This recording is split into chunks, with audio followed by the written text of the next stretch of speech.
Hi, I'm Michaela. I'm a registered massage therapist in BC. Today we're going to go over some self-care tips for those of you who deal with clenching their jaw, grinding their teeth, or tension headaches. There are two main muscles that we want to address. The first one is the masseter. It's a nice square that sits just in front of your ear. It goes from your zygomatic arch, also known as your cheekbone, and goes down into your mandible or the jawbone. Place your fingers in front of your ear and gently press your teeth together, and you can feel it tense up. When we're working on this muscle, we want to make sure that we're using the finger pads rather than our fingertips because there's a salivary gland that sits on top of it and we don't want to irritate that.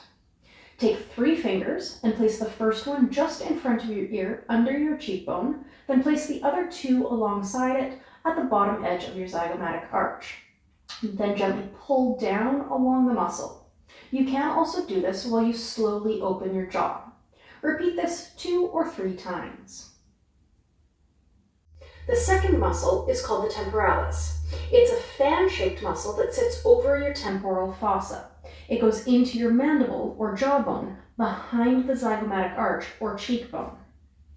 If you place the flat of your hand against your temporal fossa and gently press your teeth together, you can feel for the extent of this muscle on yourself. For this muscle, I like to use the flat of my thumbs and clasp my fingers together at my forehead so I can rest my forehead in my hands. When we work this muscle, we want to follow the fan of the muscle. Start with the flat of your thumbs just above your cheekbone and then travel up towards the top of your head, following to the end of the muscle. Bring your thumbs back down to the top of your cheekbone and move along to the next piece of the fan, working your way along until you have addressed the full muscle. As with the masseter, you can also slowly open your jaw as you travel along the muscle.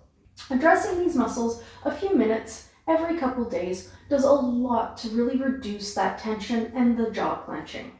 If you have any questions about this or any other self-care tips, just drop a comment below and I'll do my best to respond.